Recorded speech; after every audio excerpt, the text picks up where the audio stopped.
সমাজে একটা এতিম মেয়ে যখন তার বাবা কিংবা মা মারা যায় বুঝছেন, তখন কিন্তু তার দায়িত্ব কেউ নিতে চায় না। অথচ সে মেয়েটি যখন কোনো অপকর্মে লিপ্ত হয়ে যায় তখন পাশের বাসার লোক টিটকারি করতে কিন্তু মিস করে না।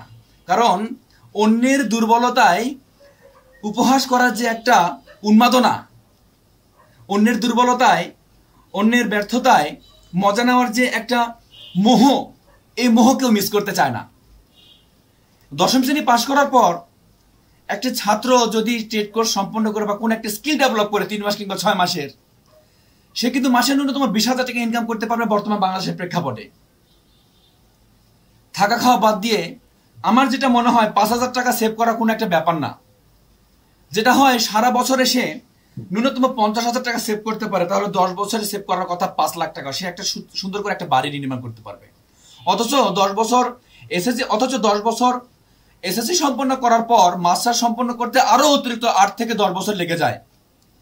তার পরবর্তীতে একটি স্টুডেন্ট কি খোঁজে জানেন? 20,000 টাকার চাকরি, যাও বর্তমানে বাংলাদেশে দুষ্প্রাপ্য হয়ে গেছে। 20,000 টাকার একটি চাকরি পাইতে গেলে অনার্স মাস্টার সহকারে আরো ডিফারেন্ট মাল্টি স্কিলড হতে হয়। মাল্টি স্কিলড না হলে শুধুমাত্র অনার্স কিংবা মাস্টার্স দিয়ে আপনি 20,000 টাকা বর্তমানে প্রেক্ষাপটে আপনি চাকরি পাবেন না। অন্যদিকে সরকারের কথা বলছেন, আমি আমার জীবদ্দশায় বিএনপির শাসনামল, তত্ত্বাবধায়ক সরকারের শাসনামল, আওয়ামী লীগ সরকারের শাসনামল, বর্তমানে অন্তর্বর্তীকালীন সরকারের শাসনামল, ভবিষ্যতে আল্লাহ পাক কি দেখায় আল্লাহ পাক ভালো জানেন। যেটা দেখেছি, আমি যেটা ব্যক্তিগতভাবে মনে করি, এই শিক্ষিত সমাজের জন্য কোন সরকার স্পেশালি কোন রকম স্টেপ নেয় নাই। যে ঠিক আছে, একটা প্রত্যন্ত অঞ্চল থেকে বেড়ে ওঠা অনার্স কিংবা মাস্টার সম্পন্ন করেছে, এই যে একটা গ্র্যাজুয়েট, সে যে গ্র্যাজুয়েট সম্পন্ন করলো, তার জন্য রাষ্ট্রের করণীয় কি? রাষ্ট্র তার জন্য কি ব্যবস্থা রেখেছে? তার অনার্স কিংবা মাস্টার সম্পন্ন হওয়ার পর তার জন্য রাষ্ট্রের করণীয় কি? যদি রাষ্ট্র কিন্তু এই বিষয়ে কোন রকম ক্লারিফিকেশন দিতেছে না। একটা দাবি, দীর্ঘদিন ধরে একটি দাবি সরকারের কাছে এই ছাত্র সমাজ পেশ করে আসছে, অথচ কারো কারো কান পর্যন্ত, ব্রেন পর্যন্ত এই কথাটা যাচ্ছে না। তার মানে কি? এই রাষ্ট্রে কোন প্রকার গণতন্ত্র বিদ্যমান নেই। যদি রাষ্ট্র আমার আপনার ভোটে নির্বাচিত প্রতিনিধিত্ব করত, তাহলে নিশ্চয়ই আমার কথা তারা শুনতো।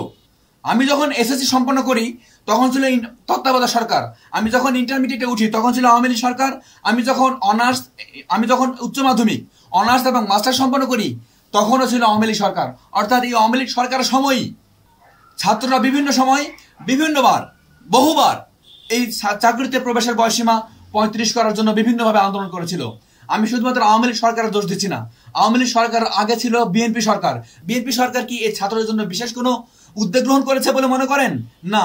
এই বর্তমানে আওয়ামী লীগ সরকার, এই বিএনপি সরকার, কোন ধরনের কোন সরকার এই ছাত্রদের জন্য বিশেষ এমন কোনো পদক্ষেপ গ্রহণ করে নাই যারা অনার্স কিংবা মাস্টার সম্পন্ন করার পর এই স্টুডেন্টরা এই সেক্টরে নিজেকে নিয়োজিত করবে।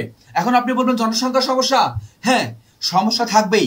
সমস্যার পাশাপাশি আপনাকে সমাধানের পথ অবলম্বন করতে হবে।